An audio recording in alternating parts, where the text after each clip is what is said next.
The Nigerian police have clarified that Omoyele Sowore was lawfully arrested on credible allegations, including forgery and cyberstalking, denying claims of torture or mistreatment in custody. The police, in a statement released by the Force Public Relations Officer, Olumuyiwa Adejobi, highlighted Sowore's refusal of 2 independent medical examinations offered during detention, claiming that his bandaged arm in circulated images was from before his arrest. The force affirmed that all actions were in strict compliance with legal procedures and a valid court remand. Sowore had been held at police force headquarters in Abuja since Wednesday, following an invitation by the Inspector General of Police's monitoring unit for questioning over allegations of forgery and criminal defamation.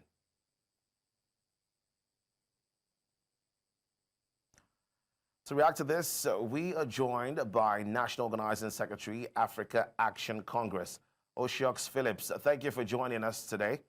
How do you respond to the claim by the police that Sowore's arrest was lawful and based on credible allegations of forgery and cyberstalking? Well, thank you for letting me come on your live. Omoyele Sowore was illegally adopted by the Nigerian police because we walked into their facility having gotten the invitation. But unfortunately for us, they ended up acting unprofessionally because this is a young man who is not a flight risk. This is a young man who has sacrificed so much for this country. And then because it is their modus operandi to inflict injuries and harass Omoyele Sowore, they decided to come after him. And this is one of those kinds of attacks on his personality. The accusation on him, cyberstalking, they should be able to tell Nigerians, come out plainly to tell Nigerians what that offense is. And then also tell us where he has committed that forgery which they're accusing him for. So for those of us who are on this side, we know this is their modus operandi. At first, they shot at him years back. They broke his nose some 2 years back. And now again, they broke his wrist. And journalists were there within their facility to see for themselves how much they have brutalized Omoyele Sowore, having sacrificed so much. And while Omoyele Sowore was fighting for the justice to ensure that democracy comes to what it is today, they were nowhere to be found. But today, because they're in positions, they want to use the positions to, continue to suppress dissenting voices like that of Omoyele Sowore. Now, how can you be the accuser? You're accusing him, you are detaining him, and you're interrogating him at the same time. If the IGP has issues to settle with Omoyele Sowore, why don't he go to court? This is why we are asking for the whole nation to rise up and continue to ask for justice, and continue to ask for equity, and continue to make it known to them that every Nigerian have the right to, dissenting voice in this country. So for what they have done is just a script they are playing. And as at yesterday, the journalists they took to Omoyele Sowore's detention point was just to, to play to the gallery. But, for who Omoyele Sowore is, he was able to say truth to power as he has always done. Because there was a script they tried to present before the whole world, but they failed. They failed woefully. And the media have clips of that, and that is what is being shown now. So for those of us on this side, Omoyele Sowore is a just Nigerian, a discerning voice who always wants to speak truth to power.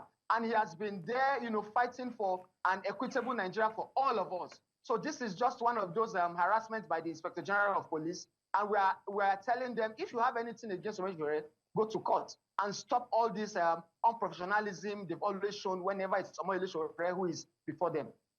Now, given the eyewitness and rights groups' reports of Sowore's arm being broken during forced transfer, the police claim that he had that bandage before the arrest. What do you have to say to that? That is false. That is false. That is not true. That is another propaganda they are trying to sell before the world. And it will not fly. You just need to see the comments when they made their own defense to say they didn't brutalize Omoyele Sowore. You needed to see the comments. Just go through and see that all Nigerians know this is a blatant lie. When we walked into the FID facility, Omoyele Sowore had a traveling bag, a bag that contained some of his personal effects. And you could see that same right hand was the hand he used in carrying that heavy bag. So how come did he go into their facility with such an injury? They malhandled him, they maltreated him, they inflicted the injury on him. And they did that as early as 6 a.m. within the FID facility. The records are there. Omoyele Sowore is not just an ordinary Nigerian who will just come to say what is not true. Go through his records. Everything he brings forth before the world is always fact, statements of fact. And so many persons have had issues with him, and they've gone to court. They've never won. Go and check the record books. They've never won because this is a just man. This is a patriotic Nigerian. They injured him. They broke his arm as they did to his nose. How about the time they shot him and the evidence is there before the whole world to see? How well have they defended that? Not to talk of this, they're coming to lie to say they didn't. So that's a blatant lie. That is a script they're trying to sell. But unfortunately for them, it is not selling at all.